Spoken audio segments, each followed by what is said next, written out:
السلام علیکم dear readers and listeners, کیا حال احوال ہیں؟ امید ہے خیر و عافیت سے ہوں گے اور زندگی کو خوب انجوائے کر رہے ہوں گے۔ تو جی آج بنائی ہوں آپ کے لیے ہمارے نیوز اسٹا ناول وہ ایک گماں سا کی ایپیسوڈ نمبر 3، جسے ہما قریشی نے تحریر کیا ہے۔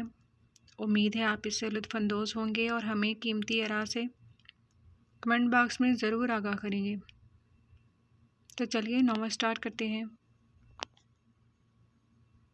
جہانگیر ہاؤس میں ڈنر کے بعد سبھی مکین کمروں میں بند اپنے اپنے کاموں میں مصروف تھے۔ ویسے ہی اس گھر کے لوگ ساتھ بیٹھے کم ہی نظر آتے تھے۔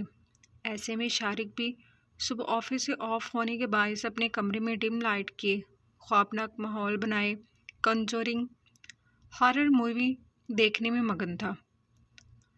ابھی ایک ڈراؤنا سین دیکھ شارق کی چیخ نکلتے نکلتے رہ گئی تھی جبھی اچانک سے کوئی آسمانی مخلوق اس پر حملہ آور ہوئی تھی۔ آہ! ڈر اور خوف میں گونجتی شارق کی ہولناک چیخ نے جن بھوتوں کو بھی کانوں پر ہاتھ رکھنے پر مجبور کر دیا تھا۔ صد شکر کہ کمرہ ساؤنڈ پروف تھا۔ شارق براق دھڑام سے اس کے ساتھ بیڈ پر آ گرا تھا، مگر مقابل کا ری ایکشن دیکھ وہ گڑبڑا کر سیدھا ہوا۔ لہجے میں چھپی ایکسائٹمنٹ پل بھر میں ہوا ہوئی تھی۔ آہ! ہاتھی کہیں کہ آرام سے نہیں بیٹھ سکتے، ڈرا کر رکھ دیا۔ دبلا پتلا سا شارق جو لیپ ٹاپ پر مووی دیکھنے میں محو سن سا بیٹھا تھا، اس اچانک افتاد پر لیپ ٹاپ سمیت بیڈ پر اچھل کر رہ گیا۔ گھبراہٹ میں بیڈ کے پیچھے دیوار پر ہاتھ مار کر کمرے کی ساری لائٹس آن کی۔ سفید تھیم سے مزین پرآسائش کمرہ دودیا روشنی میں نہا گیا تھا۔ الے میرا نازک مزاج بچہ، ڈر گیا بیبی؟ اس کی حالت دیکھ براق کی آنکھوں میں شرارت سمٹ آئی تھی۔ مزے سے قریب ہو کر ذرا پچکارنے کے انداز میں گویا ہوا۔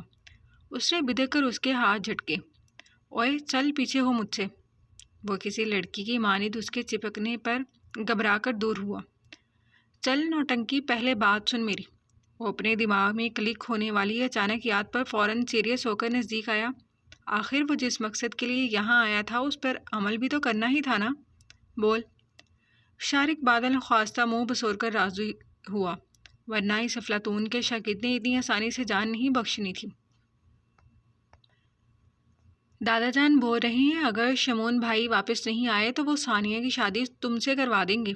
براق نے اسٹار پلس کی ہیروئنوں کی طرح آنکھیں مٹکا کر کہتے گویا اس کے سر پر دھماکہ ہی کیا تھا۔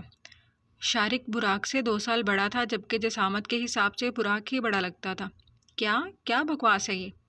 لیپ ٹاپ ایک طرف کو رکھ کر وہ باقاعدہ انداز میں اچھل کر بیڈ پر کھڑا ہوا تھا۔ آخر انکشاف ہی اتنا ہولناک جو تھا۔ اوور ایکٹنگ کے 20 روپے کٹ کرو ان کے۔ وہ خیالوں میں حکم سناتا ناک سے مکھی اڑا کر گویا ہوا جبکہ وہ تو ابھی تک سکتے کسی حالت میں ہونک بنا کھڑا تھا، پھر لہرا کر نیچے گرا۔ یار سچ بتا، مذاق کر رہا ہے نا؟ وہ ثانیہ جیسی جنگلی بلی کو سوچ کر ہی جھرجھری بھر کر رہ گیا تھا۔ چہرے پر بلا کی مظلومیت تھی۔ تیری قسم یار سچ بول رہا ہوں۔ اگر جھوٹ بولوں تو یہ بیڈ ابھی اور اسی وقت ٹوٹ جائے۔ وہ جذبات میں ایک زوردار جمپ لگا کر اس کے برابر میں لیٹا تھا اور برا ہو اس کی خوبصورت زبان کے بدفعلوں کا۔ بیڈ دھڑام سے ان دونوں کو لیے نیچے گیا تھا۔ زمین پر ہونکوں کی مانند پڑے براق کا چہرہ فک ہو گیا تھا۔ میرا بیڈ؟ شارق تو اپنے بیڈ کی ایسی حالت دیکھ صدمے سے نڈال ہی ہو گیا۔ جھوٹے؟ وہ غم اور غصے کی ملی جلی کیفیت میں اسے مارنے کے لیے دوڑا جبکہ وہ گرتا پڑتا بیڈ شیٹ میں الجھتا اپنا بچاؤ کرتا کمرے سے بھاگا۔ سچ بول رہا ہوں یار، یہ بیڈ تھا ہی کمزور، کسی اچھی کمپنی کا لیا ہوتا تو آج یہ دن نہیں دیکھنا پڑتا۔ وہ اونچی آواز میں ہانک لگا کر پھرتی سے اس سے دور ہوا تھا۔ آج رک جاؤ تم کالی زبان والے، ایک تو خبر ایسی منحوس سنائی ہے، اوپر سے میرا بیڈ بھی توڑ ڈالا۔ وہ بھی بیڈ شیٹ میں الجھ کر زمین بوس ہونے کے بعد زچ ہو کر دانت کچکچا کر کھڑا ہوتا اس کے پیچھے بھاگا۔ بچاؤ بچاؤ، مجھے کوئی بچاؤ اس ایکس رے مشین سے۔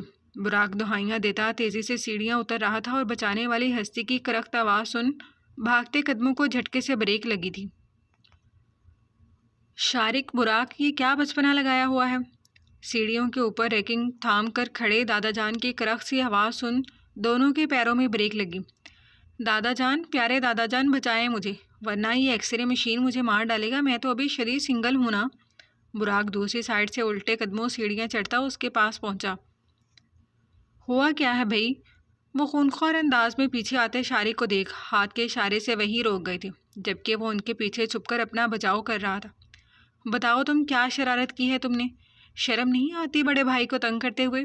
انہوں نے مصنوعی سخت لہجے میں دونوں کو گھورا۔ براق کے کولگیٹ سے صاف کی گئی چمکتی پتیسی فوراً سے نمودار ہوئی تھی۔ میں نے کچھ نہیں کیا دادا جان، میں نے تو بس بریکنگ نیوز سے آگاہ کیا ہے، جس سے آپ ابھی چھوٹے دادا کو باخبر کر رہے تھے۔ جذبات میں شارق کو اپنی جانب خونخوار انداز میں گھورتا دیکھ براق کی زبان سے سچ پھسل گیا تھا۔ جہانگیر صاحب ماتھے پر تیوری چڑھائے اب باقاعدہ انداز میں اس نمونے کی جانب گھومے تھے۔ تمہیں شرم نہیں آئی بے شرم دادا کی باتیں سنتے ہوئے؟ انہوں نے اسے فوراً کان سے ہی پکڑ لیا تھا، جبکہ اب مزے لینے کی باری شارق کی تھی۔ جی دادا جان، اس بار آپ اسے ضرور سزا سنائیے گا، اس نے میرا بیڈ بھی توڑ ڈالا ہے، شارق نے شکایت کرنا ضروری سمجھی تھی۔ بس اب ان کی یہی سزا ہے کہ یہ 1 ہفتے تک فرش پر بستر لگا کر سوئیں گے اور آپ ان کے کمرے میں شفٹ ہو جائیں، اور خبردار جو تم گھر کے کسی اور کمرے میں بھٹکتے بھی نظر آئے تو۔ ایسی زبردست سزا کے ساتھ ساتھ دھمکی پر شارق کی تو باچھیں کھل گئی تھیں۔ نہیں دادا جان، میرے ساتھ یہ ظلم نہ کریں، میں غریب کیسے سوؤں گا فرش پر؟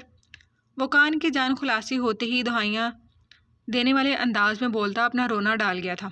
بالکل ویسے ہی بیٹا جیسے تمہارا باپ جوانی کے دنوں میں ٹھنڈے فرش پر سوتا تھا۔ جب میں نے اپنی اولاد کو نہیں بخشا تو اپنے لیے تمہاری امید لگانا تو بیکار ہی ہے۔ وہ غشمگین نگاہوں سے گھورتے فیضان صاحب کا حوالہ دے گئے تھے، جبکہ دونوں کے کہکے بے ساختہ تھے۔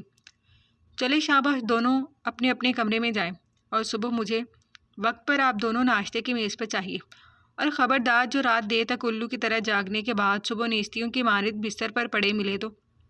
جہانگیر صاحب کے سخت لہجے میں دیے گئے حکم اور تنبیہ پر براق منہ لٹکائے، جبکہ شارق خوشی سے جمپ لگاتا ہوا اپنے کمرے کی جانب بڑھا تھا، کیونکہ سونے کا شوقین صرف ایک ہی فرد تھا، اور اس عظیم شخصیت کا نام تھا براق فیضان جہانگیر۔ جہانگیر صاحب ان دونوں کو مسکرا کر جاتا دیکھ سر جھٹک کر اپنے کمرے کی جانب بڑھے تھے۔ وہ دونوں تو جہانگیر ہاؤس کی رونق تھے، ان دونوں کی ہی بدولت اس گھر میں زندگی محسوس ہوتی تھی، ورنہ عرصہ پہلے وہ حادثہ اس گھر کی تمام خوشیاں تیز طوفان کے بہاؤ کے ساتھ اپنے ساتھ ہی بہا لے گیا تھا۔ داؤد پیلس کی چھت پر آفتاب پوری تمکنت کے ساتھ طلوع ہوا تھا۔ کمرے کی کھڑکی پر پڑے پردوں کے باعث چھن کر آتی روشنی کی کرنیں سیدھی اس محجبین کے چہرے پر ہی پڑی تھی۔ اچانک چہرے کے سامنے ایک سایہ سا محسوس ہوا تھا، جیسے کسی نے سورج کی کرنوں اور اس کے چہرے کے درمیان ایک دیوار سے حائل کر دی ہو۔ نیند سے بوجھل آنکھوں کو پورا کھولنے کی کوشش میں وہ نیند سے بیدار ہو چکی تھی، جبکہ بلیک 3 پیس سوٹ میں ملبوس شخص مسکراتی آنکھوں سے اس کی پلکوں کے چلمن کا اٹھنا اور پھر جھکنا بڑی توجہ سے دیکھ رہا تھا۔ آنکھوں پر ہاتھ رکھتی وہ کوہنیوں کے بل سرک کر ذرا اوپر کو اٹھی تھی۔ گڈ مارننگ ڈارلنگ، وہ بڑی خوش مزاجی سے گویا ہوا تھا، نہ چاہتے ہوئے بھی اسے مسکرانا پڑا تھا۔ گڈ مارننگ، جواباً وہ بالوں کی لمبی آبشار سمیٹ کر جوڑا بناتی بیڈ سے قدم نیچے رکھنے لگی تھی۔ چلو جلدی سے فریش ہو جاؤ، پھر ساتھ میں بریک فاسٹ کریں گے، میں کب سے تمہارے جانے کا انتظار کر رہا تھا۔ وہ اس کے چہرے پر آئی لٹ کو کان کے پیچھے اڑس کر لہجے میں بے پناہ محبت سمو کر گویا ہوا تھا۔ میں بس ابھی آئی۔ بے رونق سے چہرے پر زبردستی پھیلتی مسکراہٹ نے اسے ٹھٹکنے پر مجبور کر دیا تھا۔ ساری رات سوئی نہیں ہو نا تم؟ وہ اس کے چہرے کو ہاتھوں کے پیالے میں تھام کر آنکھوں کے نیچے پڑے ہلکے دے خود کو کہنے سے آواز نہیں رکھ سکا تھا۔ نہیں، بس طبیعت ڈاؤن سی ہو رہی ہے۔ وہ بادل نخواستہ مسکرائی۔ کل کے رویے کے لیے سوری پلیز، تم مجھے غصہ نہیں دلایا کرو، میری ہر بات خاموشی سے مان جایا کرو، شاباش موڈ ٹھیک کرو اپنا۔ وہ تلخی سے مسکرائی تھی، تلووں میں لگے زخم ابھی تازہ تھے۔ ایسے رویے کی تو اسے اب عادت سی ہو گئی تھی۔ وہ جب نشے میں ہوتا تھا اس کے ساتھ نوکروں سے بھی بدتر سلوک کرتا تھا۔ میں شاور لے کر آتی ہوں۔ وہ مسکرا کر واش روم کی جانب بڑھی تھی، جبکہ وہ اب سر جھکائے سوچوں میں گم تھا۔ منہ دھو کر وہ باہر نکلی اور کمرے سے منسلک ڈریسنگ روم میں بند ہو گئی تھی۔ جبھی اس کی موبائل اسکرین بلنک کرنے لگی تھی، وہ چونک کر موبائل کی جانب متوجہ ہوا تھا۔ ماتھے پر بل نمودار ہوئے۔ ہیلو، داؤد ہاشمی اسپیکنگ۔ کال ریسیو کرتے ہی سرد سی آواز میں گویا ہوا۔ جبکہ دوسری جانب سے ابھرتی آواز سن اس کا چہرہ سپاٹ ہو گیا۔ شیخ پاکستان کب آیا؟ فی الحال دبئی کی ٹکٹس بک کرواؤ میری۔ دوسری جانب سے کسی بات کی آگاہی دی گئی تھی جبھی وہ سپاٹ سے لہجے میں گویا ہوا تھا، جبکہ اسے واش روم سے باہر آتا دیکھ وہ چہرے کے تاثرات بحال کرتا کال بند کر چکا تھا۔ چلیں؟ قدم اٹھا کر اس کے نزدیک آیا جو پرپر پلین سوٹ میں آئینے کے عین سامنے کھڑی سیاہ بالوں میں ہیئر برش پھیر رہی تھی۔ جی؟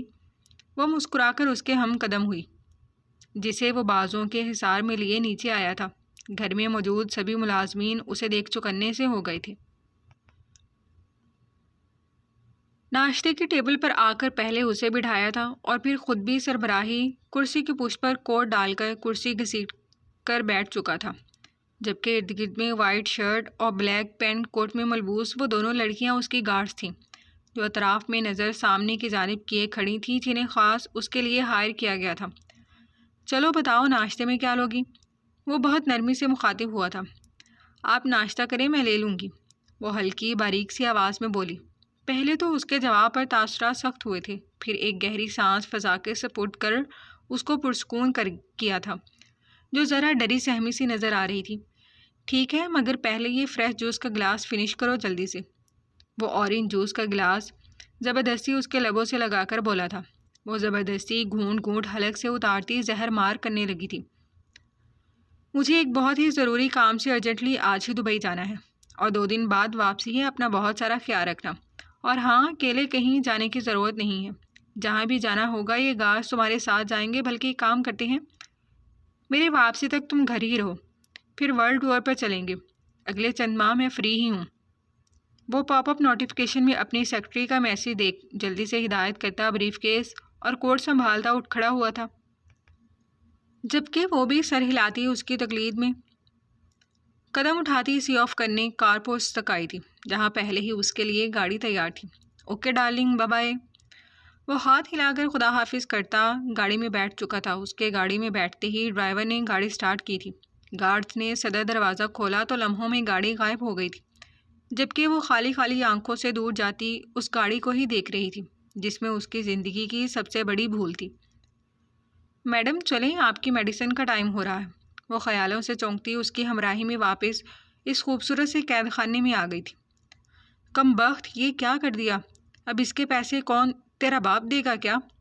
برتن دھوتے میں ایک گلاس اس سے غلطی سے ٹوٹ گیا تھا۔ وہ ہڑبڑا کر 2 قدم پیچھے ہوئی تھی۔ بھابھی سوری، وہ میں نے جان کر نہیں کیا۔ وہ گھبراہٹ میں 2 قدم پیچھے ہوئی تھی، جس کے باعث کانچ کی کرچیاں تک پیروں میں کھپ گئی تھیں۔ منحوس، آج تجھے ایسی سزا دوں گی کہ کبھی ایسی غلطی کرنے سے پہلے 10 بار سوچے گی۔ وہ بالوں سے پکڑ کر کھینچنے کے انداز میں لے جاتی مسلسل بک رہی تھی، جبکہ وہ ڈر سے کراہ کر رہ گئی تھی۔ چل مر یہاں پر، 2 دن اس تہہ خانے میں رہے گی، عقل ٹھکانے پر آ جائے گی۔ وہ چنگھاڑنے کے انداز میں پیچھے دھکیل کر کمرہ بند کر چکی تھی۔ کمرے میں اندھیرا سا پھیلنے لگا تھا۔ بھابھی نہیں، وہ حواس باختہ سی ایک جھٹکے سے اٹھ بیٹھی تھی۔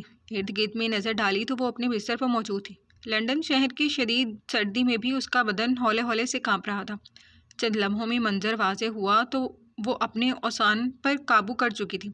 اف، یہ خواب بھی نہ۔ سر جھٹک کر وہ واپس سے سو گئی تھی۔ اپنے خوف پر قابو پانا وہ کب کا سیکھ چکی تھی۔ ماما، زیان دوڑ کر اس کی جانب آیا تھا جو کسی کتاب کے مطالعے میں غرق تھی۔ جی میری جان۔ اقصیٰ آنکھوں پر موجود ریڈنگ گلاسز ایک جانب رکھ کر اس کی جانب متوجہ ہوئی تھی۔ ماما، زیان کو سیف بابا کے پاس جانا ہے۔ اس کے مطالبے پر اقصیٰ مسکرائی تھی۔ جائیں گے، ضرور جائیں گے، مگر پہلے میرا شیر بیٹا ٹھیک تو ہو جائے۔ وہ اس کے گال کا بوسہ لے کر گویا ہوئی تھی۔ وائٹ لانگ شرٹ اور ٹراؤزر میں ملبوس وہ خاصی فریش نظر آ رہی تھی۔ اپنے سارے کام فی الحال وہ آن لائن ہی کر رہی تھی اور گرلز اکیڈمی کا سارا کام سیف کے انڈر تھا۔ میں کب ٹھیک ہوں گا؟ وہ اداس ہو گیا تھا۔ بہت جلد میری جان۔ چلو آؤ ہم کارٹونز دیکھتے ہیں۔ وہ اسے بہلانے کی غرض سے گود میں اٹھا کر بیڈ پر آئی تھی، جبکہ خوشی میں وہ بھی سب بھول بھال گیا تھا۔ ہیلو، اللہ کا شکر میں ٹھیک ہوں، اور نرمین کیسی ہے؟ اور میری دونوں شہزادیاں بھی؟ ابھی تھوڑی ہی دیر گزری تھی جب واٹس ایپ پر سیف کی کال آنے لگی تھی۔ کال ریسیو کرتے ہی وہ مسکرا کر گویا ہوئی تھی۔ سب ٹھیک ہے، یہ بتاؤ میرا شہزادہ کیسا ہے اب؟ دوسری جانب پاکستان میں رات ہو رہی تھی۔ اپنے بیڈ پر موجود وہ مسکرا کر بولا تھا۔ زیان بھی ٹھیک ہے، ابھی آپ سب کو ہی یاد کر رہا تھا۔ وہ زیان کو لیپ ٹاپ پر کارٹون میں مصروف دیکھ مسکرا کر بولی تھی۔ اچھا ذرا ویڈیو کال پر بات تو کرواؤ میرے شہزادے سے۔ اکثر نے مسکرا کر موبائل اسکرین زیان کے سامنے کی تھی، جو سیف کے ساتھ ساتھ علیشا اور رائمہ کو دیکھ کھل اٹھا تھا۔ زیان، بابا کی جان کیسے ہو؟ زیان اس کی دونوں بچیوں کی دیکھا دیکھی سیف کو بابا ہی بلاتا تھا۔ پہلے تو اکثر نے اعتراض اٹھایا تھا، مگر سیف کے سمجھانے پر وہ مان گئی تھی۔ میں ٹھیک ہوں بابا، but I miss you lot. اس کے معصوم سے انداز پر سیف کا دل کیا ابھی وہ گڈا اس کے سامنے ہوتا تو وہ اس کا منہ چڑھا چڑھ چوم جاتا۔ میری جان، بابا مس یو ٹو، جواباً وہ بھی پیار سے بولا تھا۔ 3 سالہ رائمہ کو گود میں اٹھا کر نرمین بھی بیڈ پر قریب ہی آ گئی تھی۔ زیان، تم کب واپس آؤ گے؟ علیشا باپ سے موبائل ہاتھ میں لے کر پیار سے بولی تھی۔ زیان 5 سال کا جبکہ علیشا 10 سال کی تھی، مگر علیشا کو یہ چابی والا گڈا بہت پیارا لگتا تھا۔ ماما واپس نہیں لاتی، وہ منہ سو کر بولتا۔ سارا الزام اقصیٰ کے سر ڈال گیا۔ بھائی زیان نہیں آ سکتا تو کیا ہوا، اس بار ہم زیان سے ملنے لندن آ جائیں گے۔ سیف کا کہنا تھا کہ دونوں بچوں نے بے ساختہ چیخ ماری تھی۔ چھوٹی رائمہ بھی تالیاں پیٹنے لگی تھی۔ سچ بابا؟ مجھ میرے گڈے، بس آپ جلدی سے ٹھیک ہو جاؤ، اور ہاں ماما کو بالکل تنگ نہیں کرنا، اوکے؟ وہ مسکرا کر ہدایت کرتا اب اقصیٰ سے نرمین کی بات کروانے لگا تھا، جبکہ بچے اپنے سابقہ مشغلے میں مصروف ہو گئے تھے۔ وہ موبائل بند کر کے فارغ ہوتی پانی پینے کی غرض سے کچن میں آئی تو کسی نے ڈور بیل بجائی تھی۔ اس وقت کون آ گیا؟ اس وقت مناہل کی آفس ٹائمنگ تھی۔ وہ خود کلامی کرتی گیٹ تک آئی تھی۔ دروازہ کھولا تو دور دور تک سڑکوں پر برف کی تہہ جمی ہوئی تھی۔ جبکہ نظر بے ساختہ نیچے گئی تو اقصیٰ منہ بسور کر وہ باکس اٹھاتی گھر میں واپس آ گئی تھی۔ جو بھی انسان ہے نہایت ہی کنجوس ہے، بندہ کوئی گفٹ ہی دے دیتا ہے۔ وہ ڈبہ خالی دیکھ شرارت سے بڑبڑائی تھی، جہاں کوئی نام پتہ درج نہیں تھا، جبکہ آج پھر اندر ایک پیپر فولڈ ہوا رکھا تھا۔ اقصیٰ نے چھمبے سے وہ پیپر نکالا تھا۔ پیپر کھول کر دیکھا تو اس میں 143 ایک نمبر درج تھا۔ اقصیٰ نے ناسمجھی سے پیپر الٹ پلٹ کر دیکھا تھا۔ مطلب اب یہ کیا تھا؟ اب یہ کون بیوقوف ہے جو مجھے ایکسٹرا جینیس سمجھ کر اس طرح کے اشارے دے رہا ہے؟ مجھ سے تو یہ نمبر مرکبی ڈی کوڈ نہیں ہوگا۔ اقصیٰ کو چڑ سی ہوئی تھی، جب ہی ایک نظر دیکھ وہ تل ملا کر پیپر فولڈ کر بیگ میں رکھتی زیان کے کمرے کی جانب بڑھی تھی۔ جاری ہے، آپ کو کیا لگتا ہے ہانیہ مشکوک کردار ہے یا مظلوم؟ تو جی، کیسی لگی آپ کو آج کی قسط؟ امید ہے آپ نے اسے انجوائے کیا ہوگا۔ تو ملتے ہیں نئی